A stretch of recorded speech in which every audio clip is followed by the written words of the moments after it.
28 अगस्त 2023 को नाहिद अख्तर को उसके बेटे का कॉल आता है, जिसमें वो बहुत ही घबराई आवाज में बोलता है, माँ मुझे बचा लो, कुछ लोगों ने मेरा किडनैप कर लिया है। और इससे पहले नाहिद कुछ बोल पाती, उसके बेटे शिबली का फोन कट जाता है और इतने में ही नाहिद का फोन दोबारा रिंग करता है और इस बार आवाज उसके बेटे की नहीं बल्कि किडनैपर की होती है, जो नाहिद से कहता है, अगर अपने बेटे को जिंदा वापस चाहती हो तो 3 दिन में मुझे 15 लाख टका दे दो। और इसके बाद वो किडनैपर फोन कट कर देता है। तो आखिर कौन था ये किडनैपर और इसने शिबली को क्यों किडनैप किया था? आखिर इसके पीछे वजह क्या थी? पैसा या फिर कोई निजी दुश्मनी? आज हम इस केस की रूट कॉज तक पहुंचेंगे। So welcome to the podcast. My name is Rudra Rajput and today we gonna know about the case of Shibli Sadik हरिदोय।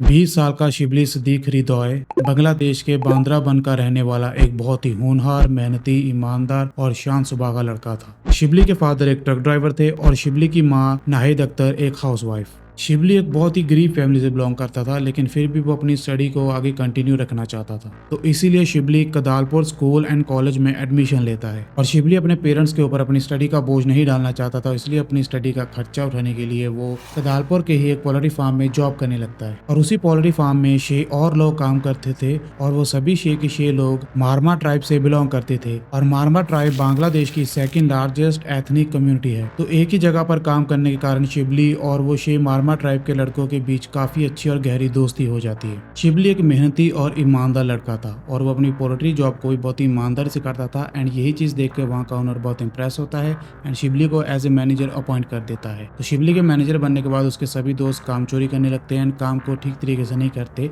ये सोचते हुए कि शिबली उनका फ्रेंड है और मैनेजर भी, और वो उसे किसी भी काम के लिए नहीं टोकेगा। बट यहाँ पर वो सब बिल्कुल गलत थे। जैसे कि मैंने बताया, शिबली एक बहुत ही ईमानदार लड़का था, तो अपने काम को भी ईमानदारी से करता था और एक मैनेजर होने के नाते वो उन सभी को टोकता था और सभी कामों को ठीक से करने के लिए कहता था। बट ये बात मारमा ट्राइब के लोगों को पसंद नहीं आती, क्योंकि वो सभी लड़के 24 से 26 साल की एज के लड़के थे और उनमें से एक ऐसा भी आदमी था जो कि 46 ईयर्स का था और वहीं पर शिबली सिर्फ 20 साल का एक लड़का, और अपनी उम्र से इतनी कम लड़के से ऑर्डर्स लेना उन्हें बिल्कुल भी गवारा नहीं था एंड इसी कारण उनके बीच कॉन्फ्लिक्ट बढ़ता गया। और उसके बाद शिबली और उन सभी के बीच एक झगड़ा होता है, जिसे वहाँ का ओनर आकर उसी वक्त रोक देता है और उन सभी में सुलह करवा देता है।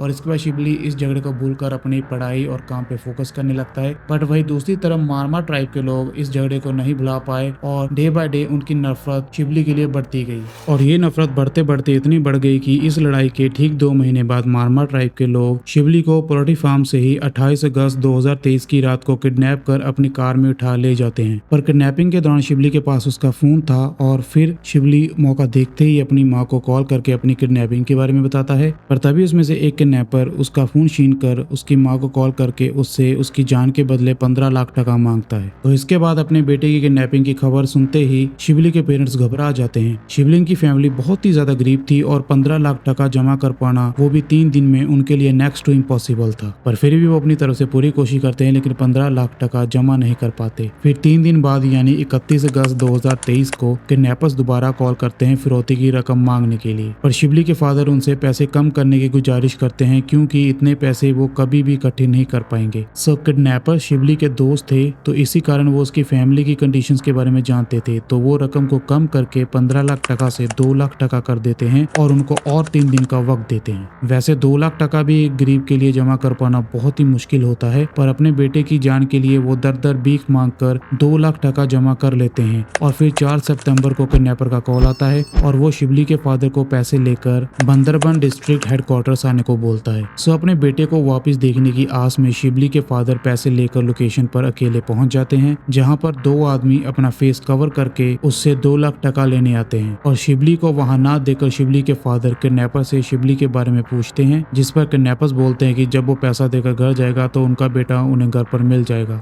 अपनी आंखों में आंसू और उम्मीद लेकर शिबली के फादर अपने घर की ओर जाते हैं अपने बेटे को देखने के लिए, लेकिन जब वो घर पहुंचते हैं तो उनकी सभी उम्मीदें टूट जाती हैं, क्योंकि उनका बेटा शिबली घर पर नहीं होता। और ये देखकर शिबली के पेरेंट्स बुरी तरह से टूट जाते हैं और रोने लगते हैं और अपने बेटे का इंतजार करने लगते हैं।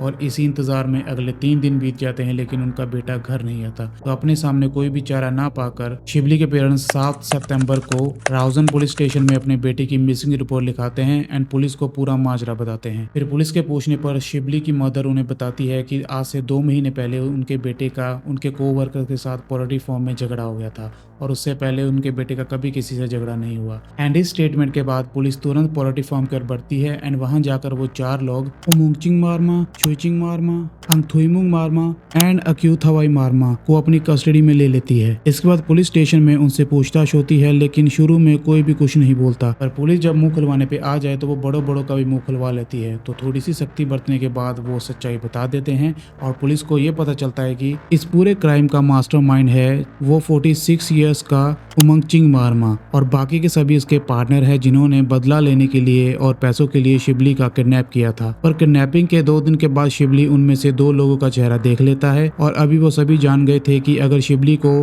पैसे लेकर हमने जाने दिया तो वो बाद में हम सबको अरेस्ट करवा देगा। तो पुलिस से बचने के लिए उमंगचिंग मारमा शिबली को नाइफ से मल्टीपल स्टैब करके मार डालता है। अभी सवाल ये था कि अगर शिबली मर चुका है तो उसकी डेड बॉडी कहाँ है? एंड यकीन मानना, इसका जवाब सुनने के बाद आपका भी दिल दहल जाए। तो उमंगचिंग मारमा पुलिस को बताता है कि शिबली को मारने के बाद उसने शिबली की बॉडी के टुकड़े टुकड़े कर दिए थे और उसके मांस को उसकी हड्डियों से अलग करके पास वाले ही ऊंचे पहाड़ में फेंक दिया था। फिर 11 सितंबर को पुलिस उमंगचिंग मारमा को साथ लेकर बॉडी रिकवर करने के लिए उस पहाड़ पर जाती है एंड वहां जाकर पुलिस को मिलती है सिर्फ और सिर्फ शिबली की हड्डियां, जिसके ऊपर ऑलमोस्ट 0% मांस था। तो पुलिस शिबली के शरीर के टुकड़ों को, या फिर मैं यूं कहूं कि शिबली की हड्डियों को इकट्ठे करके शिबली के घर ले आते हैं और अपने बेटे की ऐसी हालत देखकर किसी के भी माँ बाप अपने होश खो बैठेंगे। और ऐसे कुछ हुआ शिबली की माँ के साथ। शिबली की माँ अपने बेटे की हड्डियां देखकर संभाले नहीं संभल रही थी और वो घंटों तक जोर जोर से रोती रही अपने बेटे की ऐसी हालत को देखकर। इधर शिबली की लाश मिलने की खबर आसपास सभी गाँव में उसी वक्त आग की तरह फैल गई थी और पुलिस जब उमंगचिंग मारमा को वापस पुलिस स्टेशन ले जा रही थी